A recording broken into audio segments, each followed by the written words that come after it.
Sempre tivemos a convicção de que o mundo é decifrável e, portanto, controlável. Porque a matemática que governa o mundo nos mostrava isso. Alta ansiedade. A matemática do caos.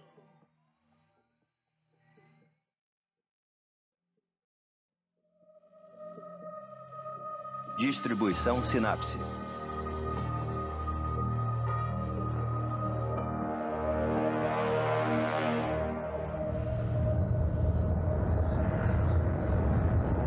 Mas o que acontece quando essa certeza nos é tirada? Quando a matemática começa a nos dizer que talvez o mundo não seja tão previsível e controlável como pensamos um dia? Que nossas antigas certezas podem estar erradas? Mercados financeiros em todo o mundo estão em ebulição esta tarde com o colapso de mais um banco. E quando os desastres de hoje começam a criar medos sobre o amanhã? Há um conhecimento crescente do fato de que o mundo no qual vivemos é imprevisível, caótico.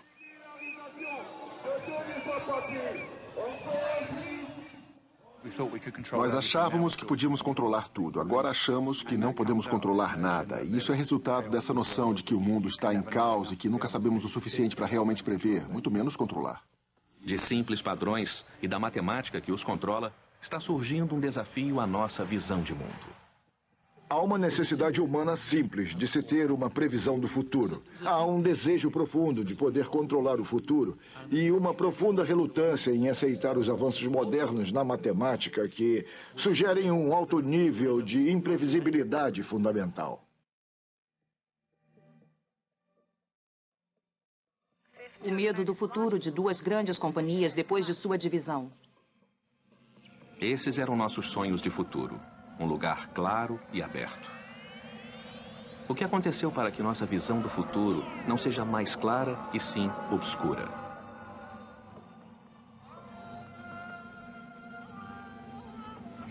As pessoas estão muito preocupadas e muito deprimidas sem ter para onde ir. Onde tudo isso começou? Qual é a resposta? Parece algo grandioso, um efeito global. Você tem ataques de ansiedade, pesadelos. Quem é o culpado disso? Será que alguém pode me dizer? A principal experiência psicológica da ansiedade é um medo de que algo terrível vá acontecer, uma apreensão e uma incerteza. Esse documentário é uma história sobre essa ansiedade e sobre a matemática que a criou. Estamos no meio de uma enorme mudança cultural. Apenas 50 anos atrás, especialistas tinham todo o vocabulário para descrever um mundo que hoje parece bem estranho para nós. Eles falavam em uma economia de comando e controle, em engenharia do clima, em planejamento central. Ninguém hoje acha que o mundo pode ser descrito em tais termos. Hoje somos muito mais propensos a falar em desordem, instabilidade, turbulência, ponto de virada, efeito borboleta. Esse é o vocabulário que veio da matemática para nós nos últimos 50 anos. É essa matemática que está prestes a alterar totalmente o nosso entendimento da natureza fundamental do mundo em que vivemos. E eu acredito que ela nos dá um novo vocabulário para falarmos de nossas ansiedades a respeito desse mundo.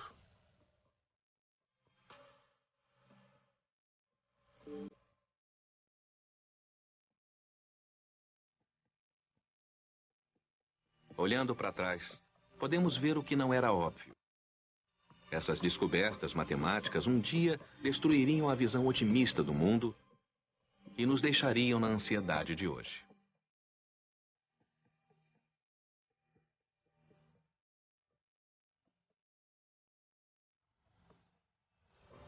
As raízes matemáticas de nossa ansiedade moderna começaram aqui em Paris, em 1885. A cidade se preparava para comemorar a visão otimista de mundo da ciência e da razão.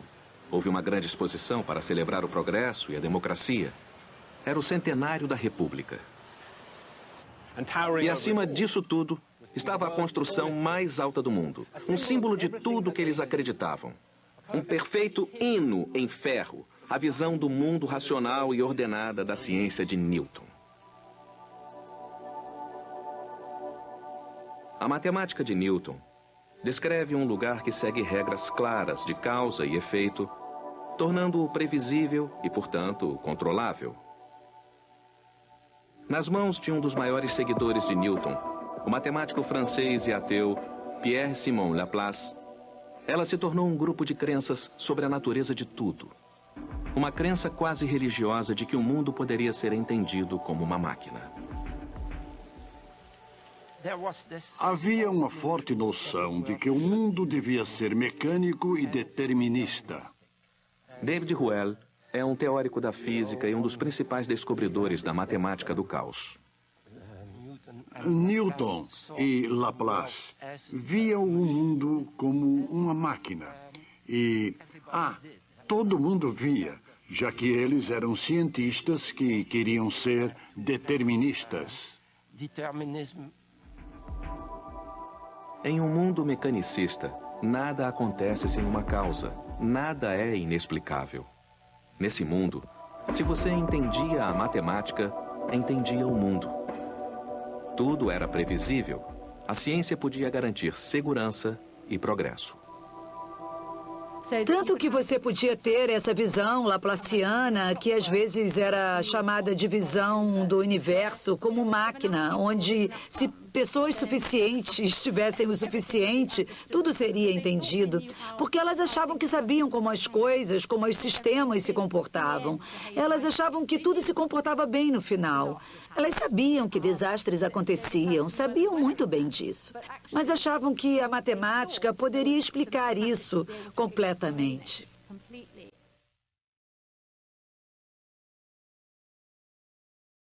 E foi isso que, no fim, corroborou o otimismo e fez o futuro parecer tão claro. Mas por baixo da superfície de otimismo, de um mundo conquistável e controlável, havia uma corrente de preocupação de que talvez o mundo não fosse tão domável e seguro quanto queríamos acreditar.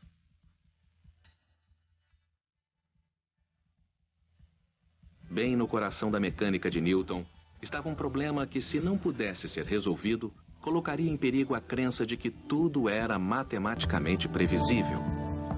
Tinha a ver com uma questão que Newton teria resolvido completamente.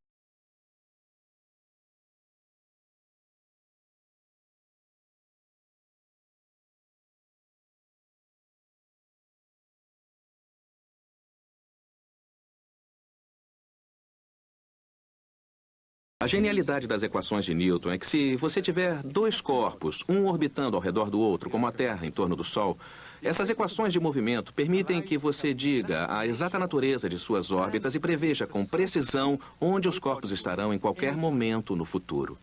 O que Newton e Laplace diziam era que se você fizer o cálculo, pode prever tudo sobre o universo. Já que há uma solução, você pode me dizer, eu queria saber onde aquele corpo vai estar em determinado horário. E pode ser qualquer hora no futuro ou qualquer hora no passado. Eu posso calcular o tempo que você quer e vou ter uma resposta. Os cálculos vão me dar essencialmente as coordenadas e a velocidade daquele corpo. A mesma matemática que governou as órbitas dos planetas também governou o movimento aqui na Terra. Esse foi o início da ciência de Newton, onde se dois objetos começam em órbitas quase idênticas, eles podem continuar em órbitas quase idênticas. A diferença entre elas nunca mudaria. Então, se você soubesse a órbita de um, poderia prever a órbita do outro. E em teoria, tudo bem. Na prática, o que acontece é que assim que você junta mais um corpo, somente 3, de repente, não se consegue resolver as equações e não se pode prever nada.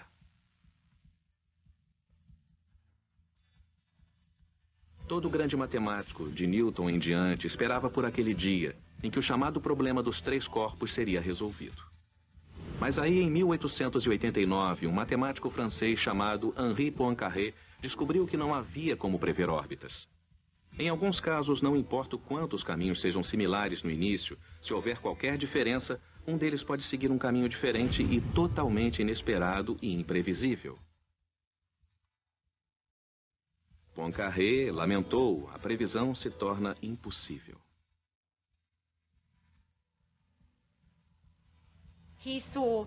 Ele viu algo se comportando de uma maneira que ele não esperava e percebeu que tinha a ver com as condições iniciais e com o que hoje chamamos de suscetibilidade às condições iniciais.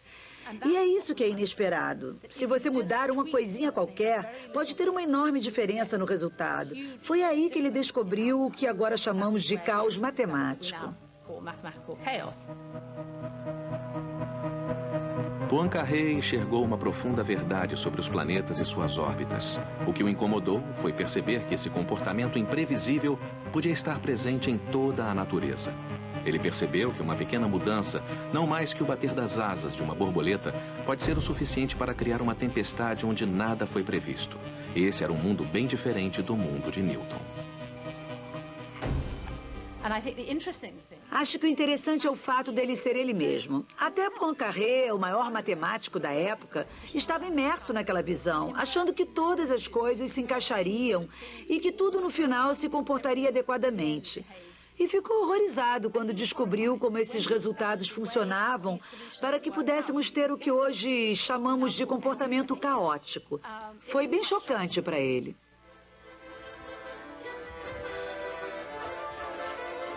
A descoberta de Poincaré atingiu a raiz de uma visão de mundo da qual nem ele, nem seus contemporâneos estavam prontos para abrir mão. O mundo onde ele vivia e atuava ainda era muito mergulhado naquela visão laplaciana. Esse comportamento muito estranho que ele descobriu foi atenuado pelos críticos. As pessoas não estavam prontas para ouvir que seu mundo não era tão ordenado como elas sempre acreditaram.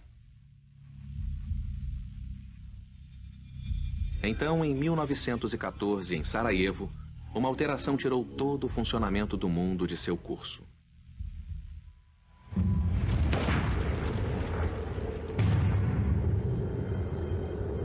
Foi uma pequena alteração que iniciou uma tempestade incontrolável.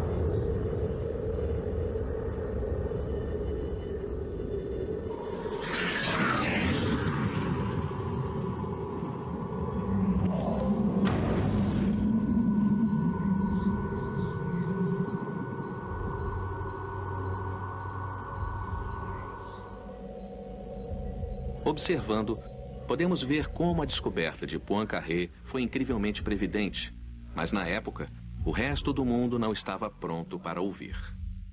Todos ainda estavam determinados a acreditar que viviam em um mundo newtoniano, onde até a complexidade das relações humanas podiam ser previstas e a guerra poderia acabar no Natal. Quando estourou a Primeira Guerra Mundial, todos reuniram sua artilharia, confiantes de que a realidade poderia ser construída para seguir seus planos. Afinal, os mesmos matemáticos que previam as órbitas dos planetas também comandavam os disparos da artilharia. A matemática da balística dizia a eles exatamente onde as ogivas cairiam.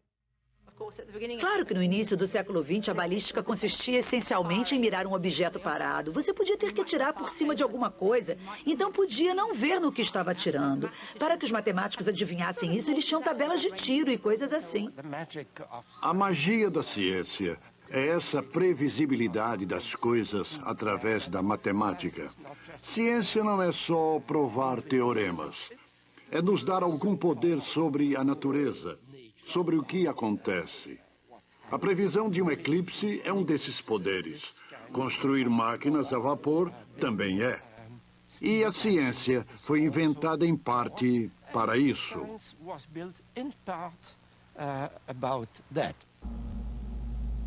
A tragédia da guerra foi que, independente de toda a carnificina, eles acreditavam que havia não só uma ciência de balística, mas uma ciência da guerra. Uma maneira de prever quantos homens por quilômetro de fronte alcançariam o objetivo. Eles achavam que se entendessem a ciência da guerra, poderiam controlar seu resultado. Eles simplesmente venceriam o caos. No final, não estavam lutando uns contra os outros, os dois lados estavam lutando contra o caos da realidade. No final, o caos venceu todos eles e 10 milhões de homens morreram.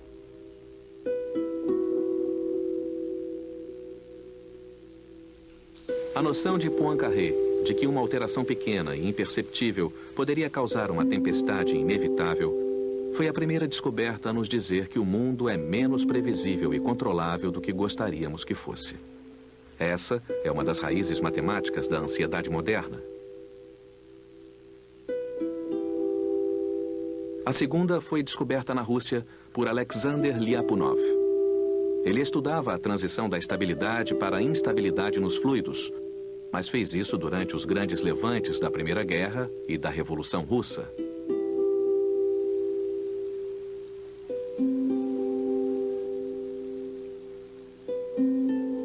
Lyapunov estudava a maneira como um fluido ou um gás fica turbulento.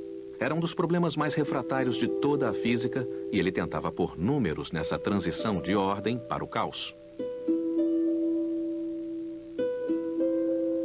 Ele estava tentando entender como sistemas parecem manter sua ordem, quase resistindo à mudança, mas chegam a um ponto crítico em que parecem passar repentinamente de tranquilos a turbulentos, da ordem ao caos, o que agora chamamos de ponto de virada.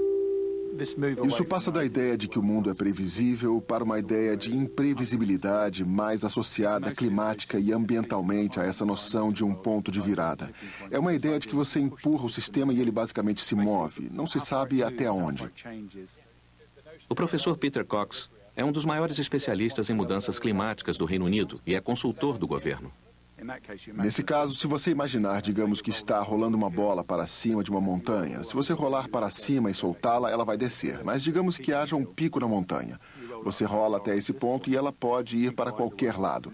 Então, claro, se está no pico de uma montanha, você pode dar um impulso mínimo e ela vai cair. Há uma relação entre o deslocamento e a força do impulso. Então, essencialmente, é um sistema instável. O trabalho de Lyapunov começou a colocar um número nesse momento de instabilidade, o momento em que a bola no pico da montanha é empurrada. Quando a fumaça ordenada, de repente, fica turbulenta.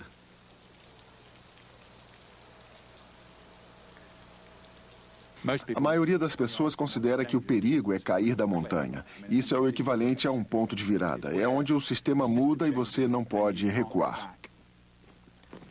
Mas enquanto Lyapunov ainda tentava entender a instabilidade, sua vida se aproximava de um ponto de virada, quando o caos da Revolução Russa e da Primeira Guerra o atingiram pessoalmente.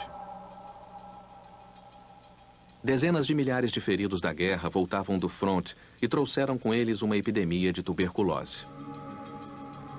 Quando sua esposa foi infectada, Lyapunov tentou desesperadamente salvá-la. Mas em 31 de outubro de 1917, ela morreu em seus braços.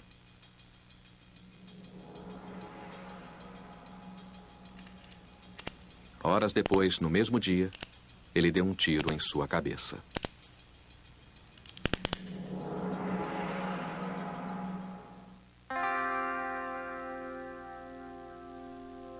Poincaré descobriu que nosso mundo pode não ser tão previsível e controlável quanto pensávamos.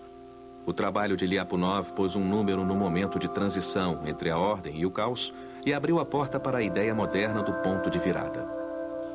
Eles tinham descoberto o que seria o início de um novo e profundo entendimento do mundo, de que o caos é uma parte do sistema, não só de seu colapso. Mas Lyapunov estava morto.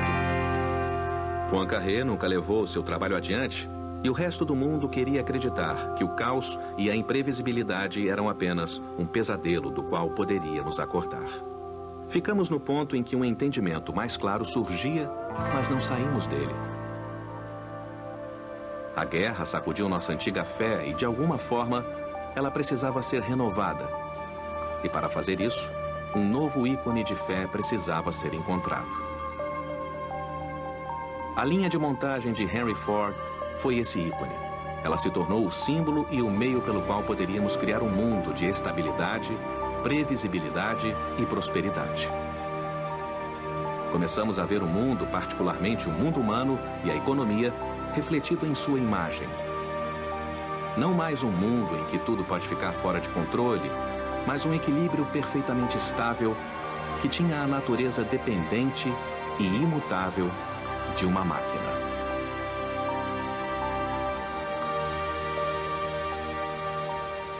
E eles voltaram à física clássica. aos sistemas de equilíbrio, onde, pode-se dizer, há um limite fixo de atuação. Professor Paul Ormerod foi diretor de economia do Centro Henley para estimativas durante uma década e hoje é um respeitado escritor e consultor. Eles usaram a matemática para tentar explicar e racionalizar uma teoria muito elaborada de como a economia poderia realmente mover recursos de maneira mais eficiente. Mas eles se concentraram em recursos fixos e num conceito de equilíbrio que pegaram emprestado da física clássica anterior às descobertas de Poincaré. Depois de imaginarmos a economia como uma máquina, foi um pequeno passo para acreditarmos que poderíamos manipulá-la e talvez até controlá-la. A ideia de um sistema em equilíbrio se enraizou na definição do que era a economia. Não meramente a economia de mercado do Ocidente, mas também a economia idealizada e centralmente planejada funcionando como uma máquina em completo equilíbrio. E por um tempo deu certo. Nos extraordinários anos 20, os carros saíam das linhas de montagem e os tratores aravam a terra. Mais uma vez, o agricultor seguiu o pastor e o pioneiro veio para as planícies. Uma onda de otimismo fluiu das fábricas e dos campos do novo mundo. Nós temos a força humana. Inventamos novas máquinas. O mundo é o nosso mercado. E parecíamos estar de volta ao controle. Mas só por um tempo. Podíamos ver o mundo e a economia como máquinas estáveis, imutáveis e em equilíbrio. Mas o modelo de mundo que desejávamos e a forma como ele realmente era não eram a mesma coisa.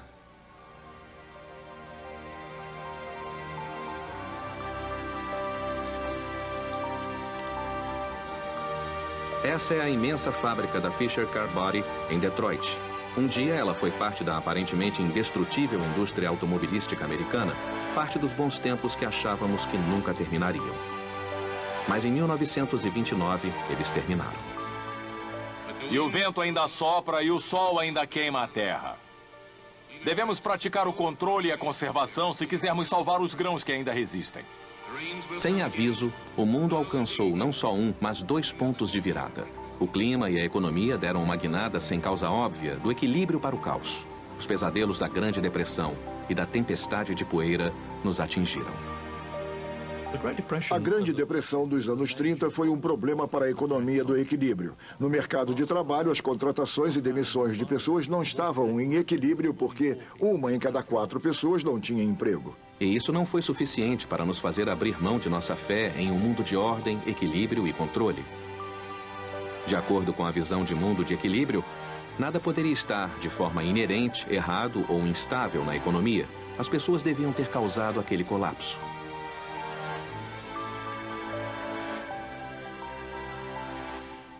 Mas o argumento básico, que é o mesmo ainda hoje, é de que as pessoas, em certo sentido, não eram vítimas. Não eram desempregadas porque foram demitidas. Elas estavam escolhendo isso. É inacreditável, mas é verdade. Elas escolhiam o lazer e o desemprego, ao invés do trabalho. Esse foi o centro da explicação de que as pessoas estavam fazendo uma escolha racional entre consumo e lazer. Então, essencialmente, a Grande Depressão foi um feriado estendido para dezenas de milhões de americanos. Mas, certamente, muitos acadêmicos de economia, incluindo os vencedores do Prêmio Nobel, concordaram com essa teoria.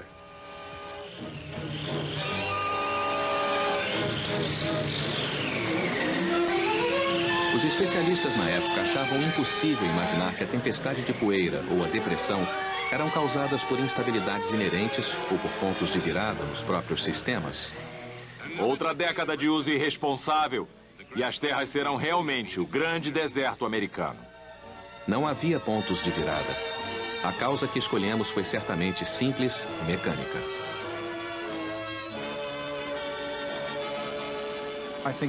Acho que quando pensávamos de uma maneira mais linear sobre o mundo, tendíamos a olhar para as causas que se encaixavam nos resultados.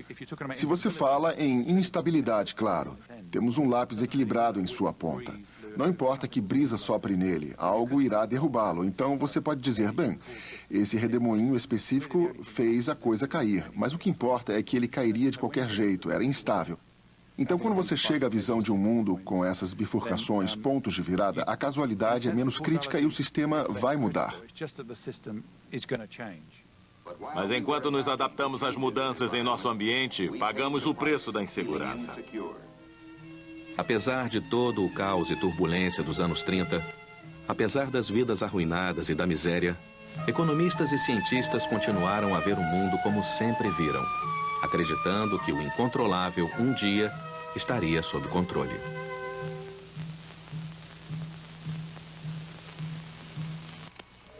A invenção do computador no final da guerra, de repente pareceu uma promessa de um nível de entendimento e controle que nunca tivemos.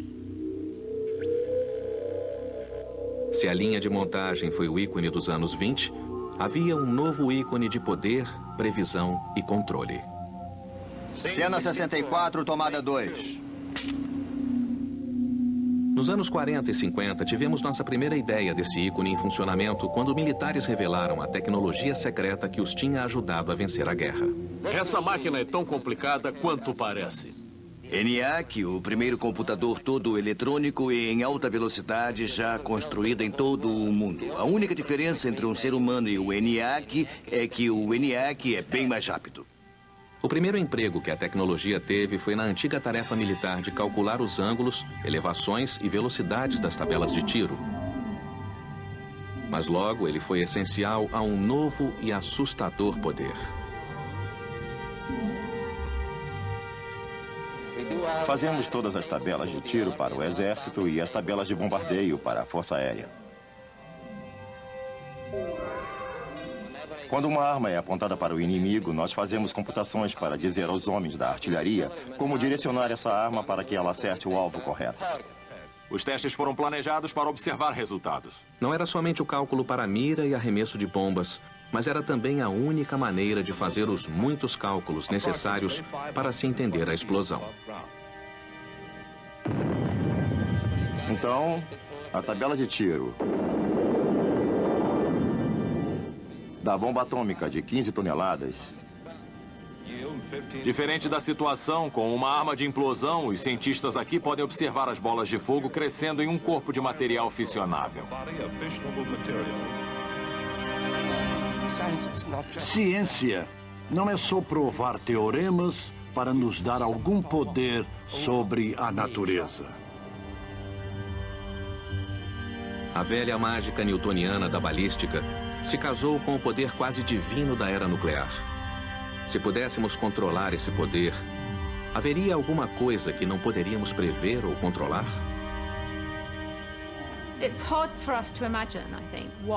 É difícil imaginarmos quais poderiam ser os efeitos da bomba atômica na época. Que algo tão pequeno pudesse ter um efeito tão terrível e devastador.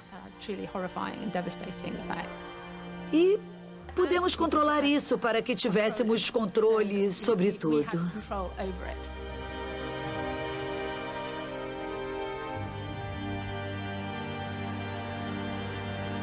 A era nuclear trouxe medos, mas também uma sensação de tremendo poder e possibilidades. Acho que houve um pico de otimismo em relação ao que acreditávamos que a ciência e a tecnologia poderiam fazer. Provavelmente no meio do século XX, nos anos 50. E eu suspeito que estava associado ao desenvolvimento tecnológico, mas também ao otimismo cultural que veio depois da Segunda Guerra Mundial. A ideia era de que a tecnologia resolveria muitos dos problemas que tínhamos antes. Nos anos 50, o futuro seria uma utopia planejada de bulevares amplos e arranha-céus brilhantes, onde poderíamos ser felizes e prósperos. E o motor dessa nova prosperidade e nova certeza era o computador.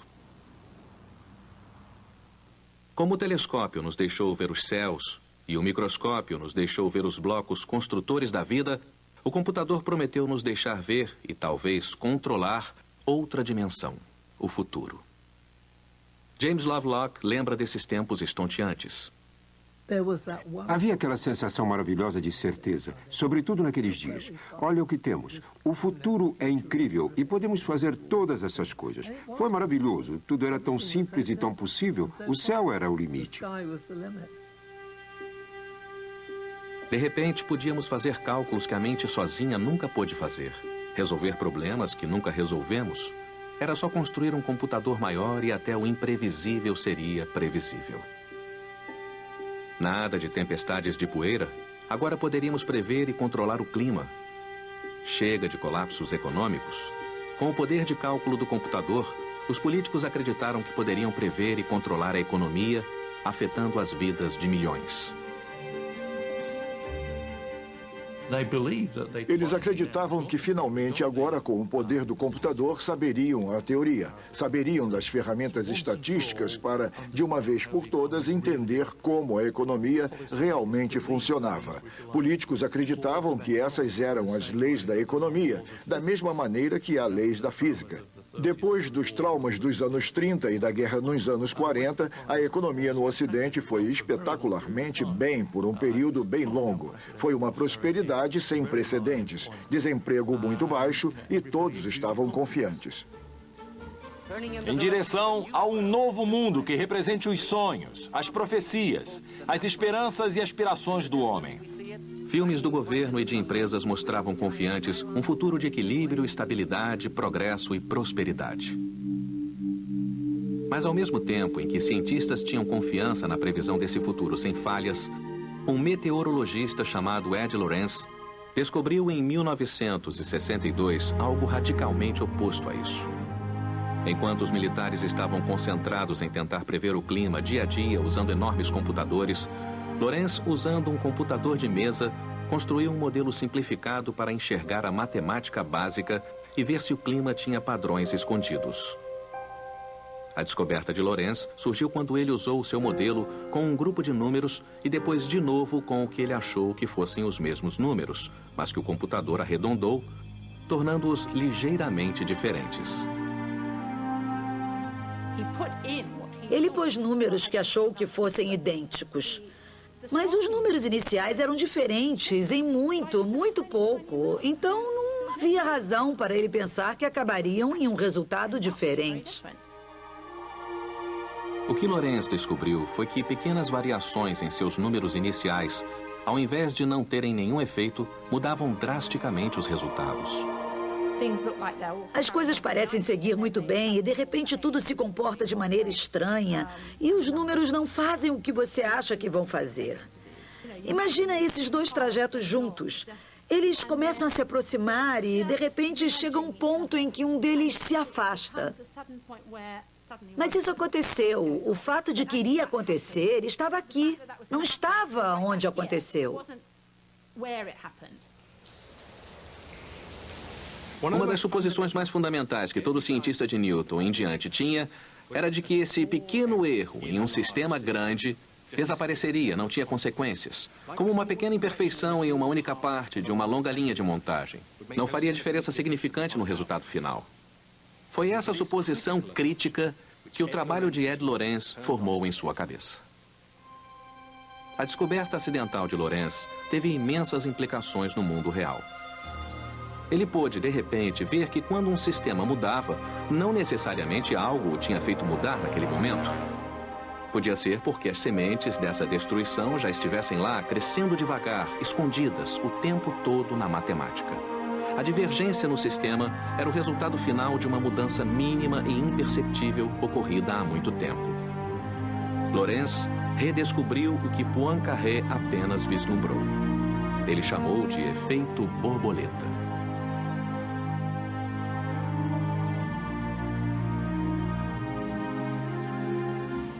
Então, se uma borboleta bate ou não suas asas, o efeito vai ser muito pequeno no início. Você não vai notar nada. E depois de um tempo, algumas flutuações no ar vão mudar. Algumas flutuações na turbulência. E depois, se esperar o suficiente, uns 6 meses, isso pode ter um efeito enorme. O computador, que foi anunciado como motor da estabilidade e da certeza, tinha se tornado o motor da instabilidade e da incerteza. Então, os computadores nos permitiram explorar coisas. Nós jogávamos fora esses termos, sabe? Os matemáticos diziam, isso é muito difícil, ou vamos imaginar que não é importante. Não podemos fazer essa parte, então vamos supor que não é importante. E você acaba num sistema linear que reforça a visão de que o mundo é um lugar tranquilo, falando de um modo geral, onde nada de surpreendente acontece. Vamos ficar bem, só precisamos saber como ele funciona e tudo dará certo. O computador nos permitiu voltar a esses termos, apesar de serem termos que Lawrence anteriormente teria jogado fora. E acabou que eles mudaram o sistema todo e a sua previsibilidade. É uma demonstração brilhante, uma demonstração acidental do caos no sistema. É a função do Departamento de Meteorologia dos Estados Unidos reunir informações... A questão era, quanto caos havia no sistema? Quando a vida humana e a propriedade são ameaçadas pelas altas chuvas. Em quantos aspectos da natureza essa nova matemática se aplica? A turbulência instável do fenômeno natural existe simplesmente porque ele é complicado? Nesse caso, um dia, nós o compreenderíamos? Ou ele é governado por essa suscetibilidade às condições iniciais do efeito borboleta? Por baixo da fumaça, o fogo vai continuar a se propagar pela noite. O quanto caótico esperamos que o mundo seja?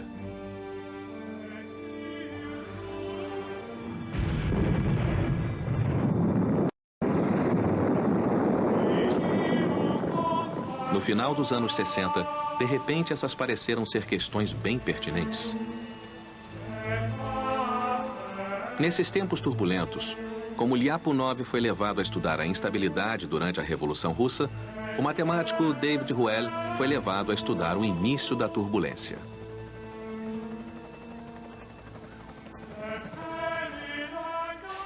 Nós propomos que a turbulência hidrodinâmica acontecia onde há essa dependência da suscetibilidade em condições iniciais. Mas isso acontece quase em todos os lugares, acontece o tempo todo. Achava-se que a turbulência surgia por causa da complexidade do fenômeno. Ruel, através de uma combinação de experimentos e de matemática, provou que a turbulência não era resultado da complexidade, mas era causada pela matemática da suscetibilidade às condições iniciais. O efeito borboleta e a turbulência estavam em todos os lugares. Resistência! Não foi uma coincidência eu ter me interessado por esse problema em 1968. Havia os acontecimentos de maio de 68. Havia uma atmosfera em que estavam sendo feitas perguntas que geralmente não eram feitas. Foi o tempo certo, porque a matemática estava lá, porque os computadores estavam lá. E, de repente, havia uma enorme e interessante experiência de interação com as pessoas em diferentes disciplinas.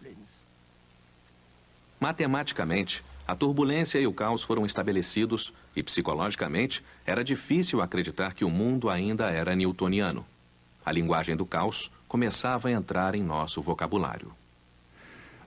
A noção de caos estava por aí desde a primeira parte do século XX, antes disso, na verdade, mas só foi chamado caos mais tarde. Acho que foi nos anos 70 que as pessoas realmente entenderam que havia coisas que eram indicativas do que poderíamos ver no mundo e que nós as usávamos para dar desculpas a todo tipo de coisas que não poderíamos prever.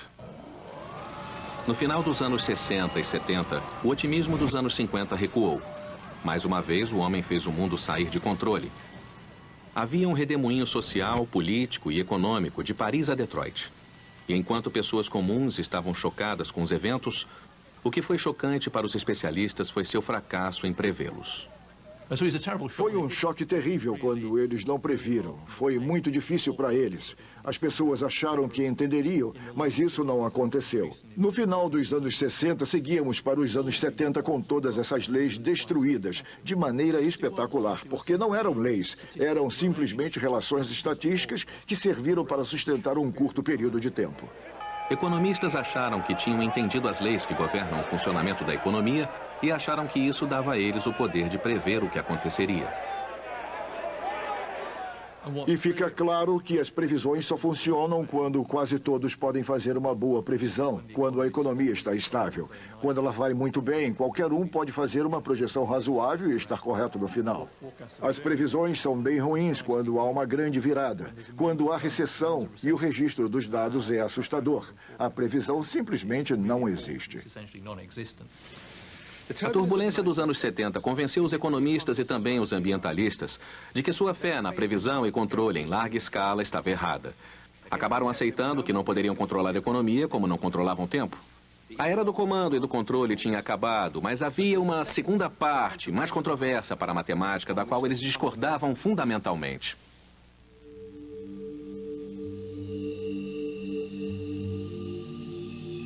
Ruel e outros descobriram que mesmo sistemas muito simples, como pêndulos movidos por motor ou pêndulos duplos, onde dois osciladores estão conectados, podiam chegar a um comportamento caótico altamente complexo.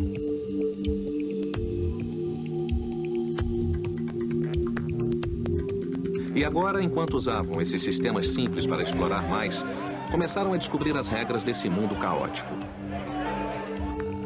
Eles descobriram que quanto mais conectados e interligados os sistemas se tornassem, eles estariam mais propensos a se tornarem caóticos e turbulentos. E quanto mais se pressionasse o sistema, mais rápido ele giraria e mais caótico ele se tornaria.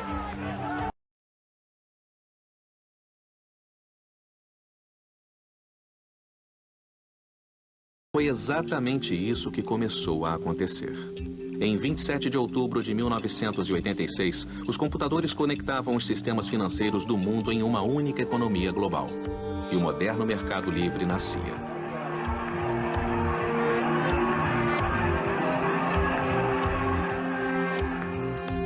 Houve uma falta de confiança no planejamento do que viria, na ideia de que você poderia descobrir essas relações. E logo muito ceticismo veio dos políticos quanto à ideia de que poderíamos de alguma forma quantificar isso. Então, em certo sentido, voltamos aos primeiros princípios e dissemos, vamos deixar isso para os mercados. Os mercados vão de alguma forma resolver o problema e não precisamos intervir nisso. O computador permitia que entendêssemos esse mundo interconectado e, ao mesmo tempo, também o construía e o guiava cada vez mais rápido. Então havia uma sensação empírica de que a ideia de deixar para o mercado tinha fundamento. Ela não era justificada pela teoria do equilíbrio, mas os mercados claramente davam grandes resultados em termos de prosperidade e aumento de expectativa de vida. Esse é o ponto em que os ambientalistas e economistas começam a divergir. Porque para os economistas é tudo maior, mais rápido e global. Eles aprenderam a lição de que a economia não é algo que eles podem controlar. Ao invés disso, eles começaram a vê-la como um sistema natural, que você não deve regular. Ela se alimenta da nova ideologia do livre mercado que declarou que não podemos controlá-lo. A economia financeira global começou a crescer como nunca, mas sua imprevisibilidade também cresceu.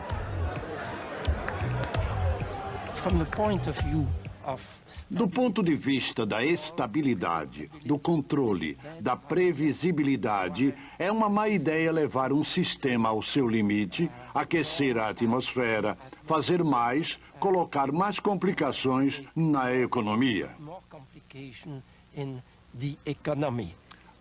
Eu acho que a questão do crescimento, obviamente, está no centro da economia, mas também está no centro do problema do clima. Quanto mais você mexer com um sistema não linear, é mais provável que ele se torne caótico. Os registros dos meteorologistas nos dão motivos para preocupação. No momento em que temos economia, nos esquecemos do meio ambiente. Aí vem a mudança ambiental, a mudança climática, que é provocada pelo homem, mas que não reage diretamente nele. Isso bate de frente com o funcionamento do mundo e, eventualmente, seu crescimento econômico pode ser detido pelos impactos causados no ambiente, porque o ambiente é a fonte da sua riqueza. Ignorando os avisos da nova matemática, nós carregamos o sistema com tudo. Os economistas do livre mercado nos asseguraram que podíamos simplesmente deixar os mercados com sua própria aparelhagem e eles magicamente encontrariam um equilíbrio natural. Os modelos empíricos que os economistas usam para fazer previsões econômicas que interessam ao público em geral, de certa forma, eles são retrocessos. São dinossauros dos modelos dos anos 60, quando pareciam funcionar. Eles ainda buscam, até hoje, regularidades empíricas que acreditam que irão permitir previsões bem-sucedidas da economia. Um estalo, uma pequena dica e podemos descobrir qual é essa lei. E as previsões ainda dependerão da mesma aproximação e isso não funciona agora. Nunca vai funcionar.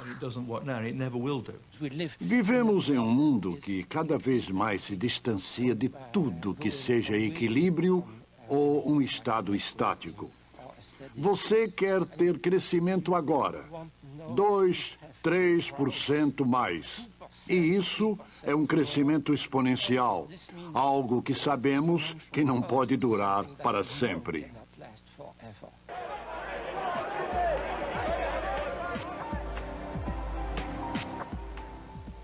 Se algo cresce exponencialmente, vai quebrar em algum ponto.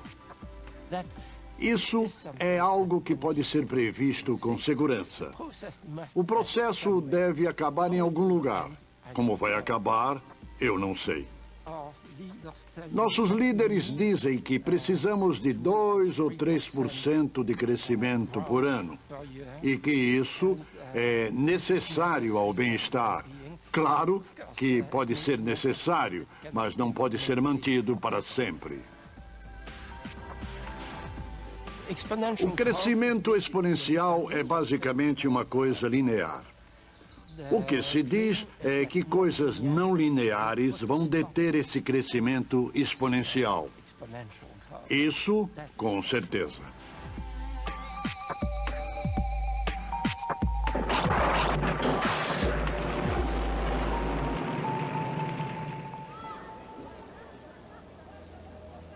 Por mais de um século, nós não quisemos ouvir que as promessas de previsão e controle podiam ser quebradas. Nem mesmo quisemos admitir a evidência diante de nossos próprios olhos.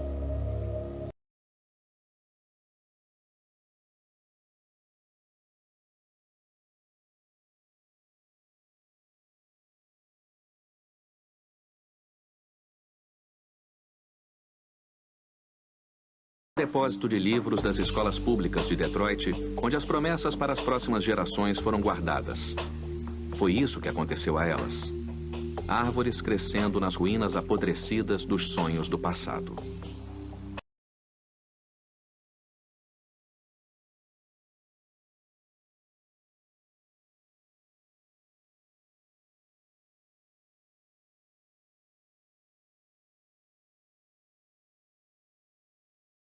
Toda a vida é interligada.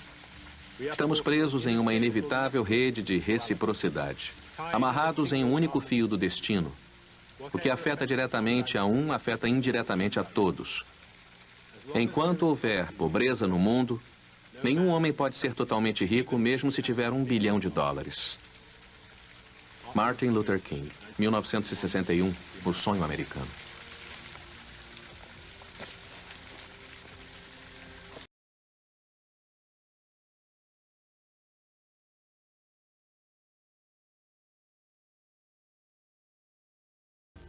O sonho americano é um lixo.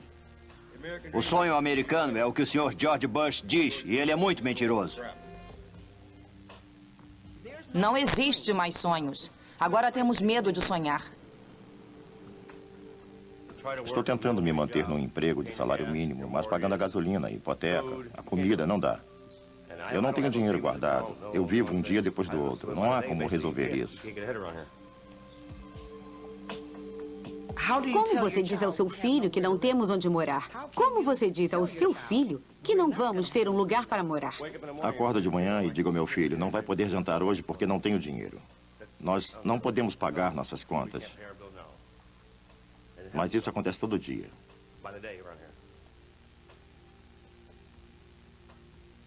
Porque ele está sendo expulso da casa? Ah, não dá para entender. Ele não ganha dinheiro suficiente. Isso é o fim da linha.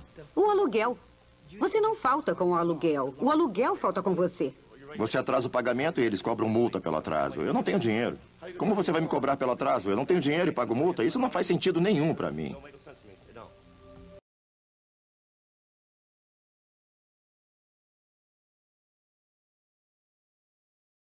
aqui, basicamente, é cada um por si. Não há comunidade? Não, não há. Como pode haver uma comunidade? Olha, essa está vazia, essa está vazia, essa está vazia. Cadê a vizinhança? Não existe mais. Tem 2 na esquina, uma ali, 4 lá, pula 2 casas, as próximas 3 estão vagas. Do outro lado da rua tem mais.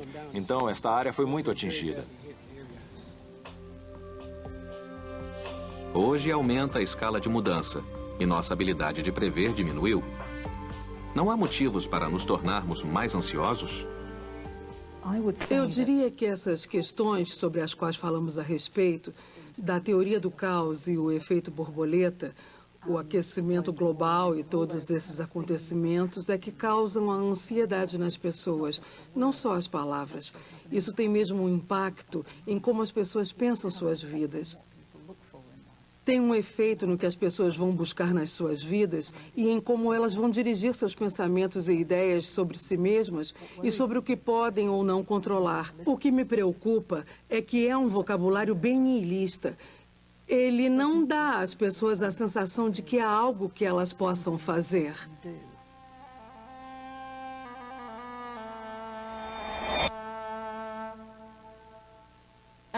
O problema com a matemática do caos é que ela não nos oferece um novo plano sobre como conseguirmos o que queremos, previsão e controle. Ela tira o que queremos acreditar, nos nega os velhos ícones de salvação, de liberdade através do crescimento e não nos dá nada confortante em troca.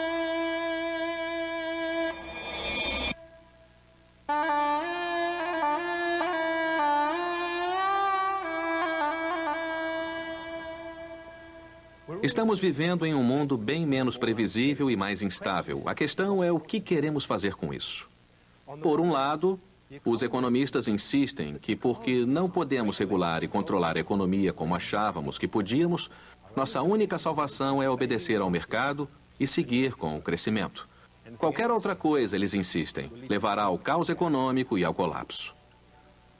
Por outro lado, os ambientalistas dizem que é exatamente esse crescimento econômico desenfreado que vai impulsionar os sistemas naturais do mundo para seu próprio caos e colapso, dos quais não haverá volta.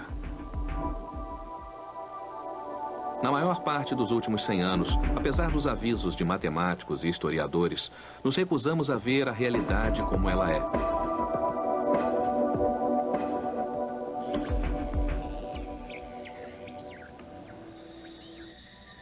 Essa é uma imagem gerada pelos matemáticos dessa realidade. Se chama o mapa de Lyapunov. Ele mostra não a realidade ordenada e previsível que sempre quisemos, mas uma instável e caótica. É o trabalho original de um descendente distante de Lyapunov. Os mapas mostram as regiões de estabilidade e outras de caos em um sistema. Entre elas, há pontos onde o sistema pode ir de um a outro abruptamente.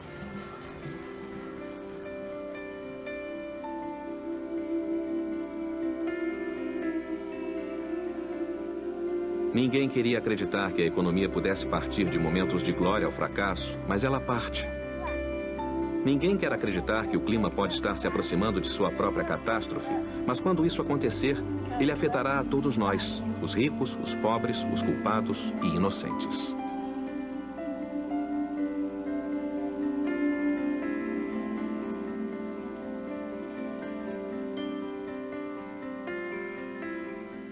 No sistema climático há uma ideia de um ponto de virada associado a certo calor impulsionando você montanha acima. O lençol de gelo da Groenlândia vai derreter e sabemos que, em longo prazo, teremos uma elevação de 7 metros no nível do mar. Em outros pontos de virada, por exemplo, há a possibilidade de que a floresta amazônica seja fortemente afetada pela mudança climática, que pode ser bem rápida, associada a incêndios e coisas assim.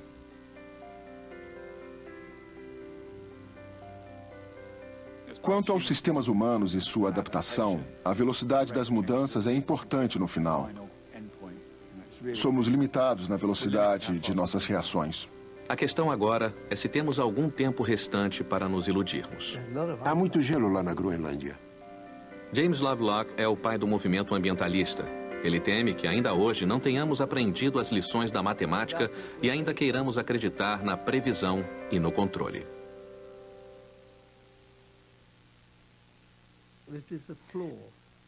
Essa é uma falha dos grandes modelos climáticos que temos no momento. Todos eles sugerem que se você puder reduzir o dióxido de carbono, trouxer de volta e estabilizá-lo em algum nível, tudo vai ficar bem. Poderemos lidar com a situação. Acho isso uma loucura.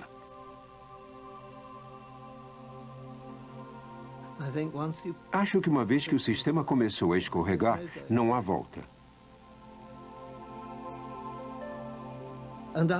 E eu penso nisso nem tanto como um ponto de virada, mas como um declive que fica cada vez mais íngreme em algum ponto, e fica tão íngreme que você não aguenta mais. E é isso que você vê ao invés de um ponto de virada? Exatamente isso. Parece pior. É bastante ruim, é muito ruim. E o ponto de virada sugere que talvez você possa virá-lo de volta. O declive sugere que não pode, já foi longe demais.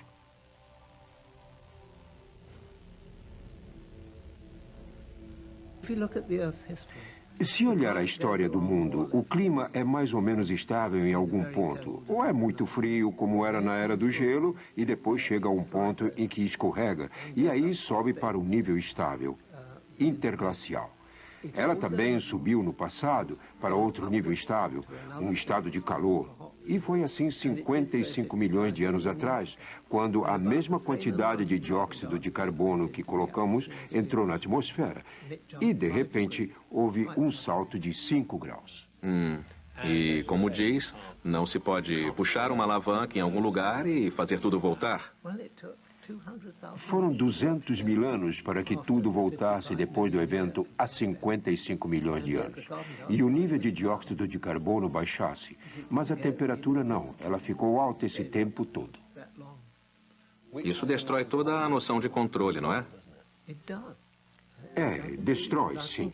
E acho que é uma falsa noção. Pelo menos eu acho que se deve pensar nisso como uma falsa noção. Eu não posso ter certeza do que eu digo. Só falo com tanta convicção porque estou preocupado com a certeza deles, com o modelo deles e a maneira como políticos encaram e formam suas bases políticas. Acho quase absurdo. Em sua imagem do declive, onde é que o senhor acha que o nosso sistema está agora? Queria saber. Eu suspeito que estejamos prestes a cair. Mas posso estar errado. Podemos estar um pouco mais atrás na ladeira, não sei. Não vejo como podemos fazer alguma coisa a respeito. Acho que uma parte crucial do sistema que todos nós sabemos que mudou é o gelo flutuando no Oceano Ártico. Como deve saber, no verão passado, 60% dele derreteu. E acho que em poucos anos, talvez uns 5 anos, talvez 15, ele terá derretido por completo. Quando isso acontecer, pode anotar em um caderno que diferença isso vai fazer no calor da Terra. E vamos descobrir que é quase igual à quantidade de gás carbônico que adicionamos à atmosfera até aquele dia. Em outras palavras, o calor vai dobrar quando esse gelo sumir. Isso tem alguma volta? Podemos fazer o gelo de novo? Não, de jeito nenhum.